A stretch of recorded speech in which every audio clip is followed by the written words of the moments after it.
a lot to get to this morning with Deshaun Watson. So if you missed it yesterday on my Twitter account, I was tuned in right here in Houston locally to Sports Radio 610. They're the flagship station of the Houston Texans in town. And Sports Radio 610's midday show, In the Loop, with Landry Locker and John Lopez, had on John McClain of the Houston Chronicle. If you're not in Houston, John McClain is one of the most respected local reporters in the business. He's as plugged in to his beat, to his team, than any local reporter doing it. So when John McClain says things about the Texans, they carry weight. His words matter. So listen to this exchange yesterday when McClain was on, once again, Sports Radio 610, and he was asked if the reports that the Texans are actually calling teams to gauge interest in Deshaun Watson, if those reports are true.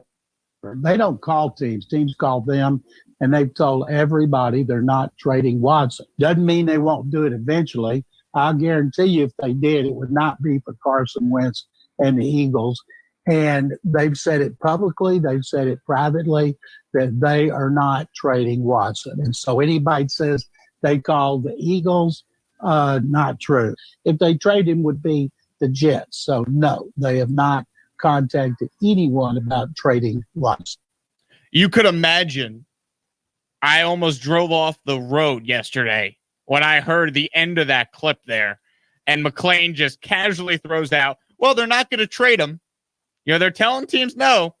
But, oh, by the way, if they do decide to trade him, it would be the Jets.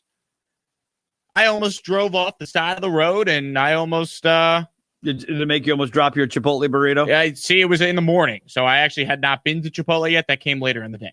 But I get your point. Very possibly could have been Chipotle. Could have had a Chipotle mess all over the front of your car. Oh, things could have got out of control. So I hear this from John McClain, and I immediately think, wow. Like, if he's saying that, he's not just putting that out there. There's a reason why John McClain would specifically mention the New York Jets. And there's a couple factors here. One, the Jets always have made the most sense for Deshaun Watson from an asset standpoint. No team can put together a better trade package than the Jets.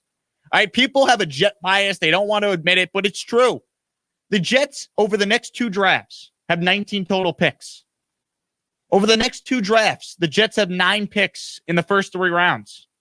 This year alone, the Jets have picks number 2 overall, number 23 overall. That's 2 ones. The 34th overall pick, which is almost like another one. That's their second round pick. They have 2 third-round picks, number 66 overall, number 87 overall. I've said it all along. There's not a team that can make a better offer to Houston than the Jets. And this is before they end up trading Sam Darnold. And if Adam Schefter's reports are accurate, they could have another first-round pick in a deal with Sam Darnold. So the Jets could have 3 ones this year. They're operating from a position of strength. You know, the Texans can play hardball now with Deshaun, but the real question is going to be what happens when we get to April? What happens when we get to the draft? You know, some have said, well, what about free agency? There's not going to be a lot of free agents that want to sign with the Texans if there's uncertainty at the quarterback position. Texans don't exactly have a whole lot of cap space anyway. So they were not going to be big free agent spenders. I don't know if what happens with Deshaun impacts free agency as drastically as maybe some think it might. The deadline all along is the draft. And we're going to see this in this game of chicken. Who's going to blink first? The Texans and Nick Caserio and Jack Easterby, or Deshaun Watson? And for Watson, the deadline for him is not the draft. The deadline is, well, when you got to show up, are you going to show up? Or are you going to withhold your services, as that's been put out there from his camp that he would? But when John McClain says Jets, that means that someone's telling him that they would only trade him to the Jets because of the assets the Jets have. Means to me that they're not really interested in all these picks from the Niners that would be in the late 20s anyway if they added Deshaun, or the Bears, or Washington. No team can put together a better offer because the Jets are giving you the 2nd overall pick. Houston, you need a quarterback. You need Zach Wilson. You need Justin Fields. You know, the only way you could actually turn it around if you trade Deshaun Watson is if you hit on the draft picks. And no team could give you the assets to immediately start your rebuild in year 1 than the Jets. See, if you make a trade with the Niners, you make a trade with Carolina, they're not giving you enough picks in year 1 where you could do some real damage. The Jets could give you number 2 and number 23. They trade Sam. Maybe they'd even give you their late one this year.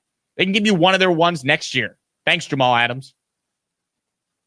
So when John McClain says Jets, I'm just telling you, for those who listen to my show that are not in the Houston area, that's significant. I'm not going to sit here and predict Deshaun to the Jets, but I will say this. If they trade him, I think the Jets have to be the favorites, and rightfully so, to get him. They were already the Vegas favorites to land Deshaun. After hearing that from McClain, I think if he's traded, it will be the Jets. And I'm not usually very confident with the New York Jets for obvious reasons. But it goes back to a couple factors here, right? Deshaun wanted to play for Robert Saleh. He recommended to Houston to interview him. They're the only team that didn't put a request in. You have players like Richard Sherman coming out and saying Deshaun should go to New York. The reputation for the Jets has changed in league circles overnight because of what they've already done. The respect Joe Douglas has by agents around the league and by other people in the NFL is very, very strong. He's a very popular guy.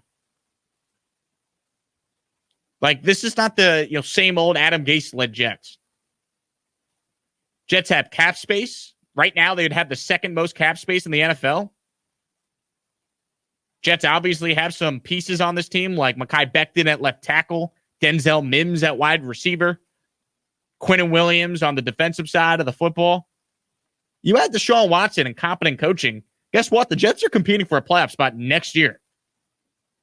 And it's not like they can't trade for Watson and then still have other draft picks to fill needs. And obviously, I mentioned the cap space. So there's a reason why the Jets are the favorites to land him. And if Houston's going to deal him, the only team that actually could give them enough picks where they could sell their fans on a rebuild, I still would argue is the Jets. Even if they make a deal with the Dolphins, that third pick is not nearly as valuable as the second pick. That third pick could be the difference in the Texans getting a quarterback they actually want or not. Like, if you're going to trade Watson, you got to trade him to the Jets because you can then get to pick your quarterback not named Lawrence. That's huge. And don't give me this Tua nonsense. I doubt Nick Caserio is going to want to take on a guy that he didn't draft. I still sit here today unsure if they're actually going to trade him. It just doesn't seem possible. But if they trade him, I will continue to say what I've said from day one. There's not a team in better position to acquire Deshaun Watson than the New York freaking Jets. Imagine saying that just a couple months ago. It's surreal. But we'll see. Jet fans, we've been burned many times. Wouldn't shock me if something crazy happened this time around. 800-224-2004. We'll take your calls on this coming up. Plus, your reaction on Twitter at Jake Asman is where you can follow me. If you're watching the live stream, you could weigh in there as well. In the next segment, let's talk about the Patriots for a moment, right? Tom Brady wins Super Bowl number 7. He's at the parade getting hammered yesterday. What's Bill Belichick going to do to fix his quarterback situation? We'll get to that next here on the Jake Asman Show on a Thursday morning on Sports Map Radio.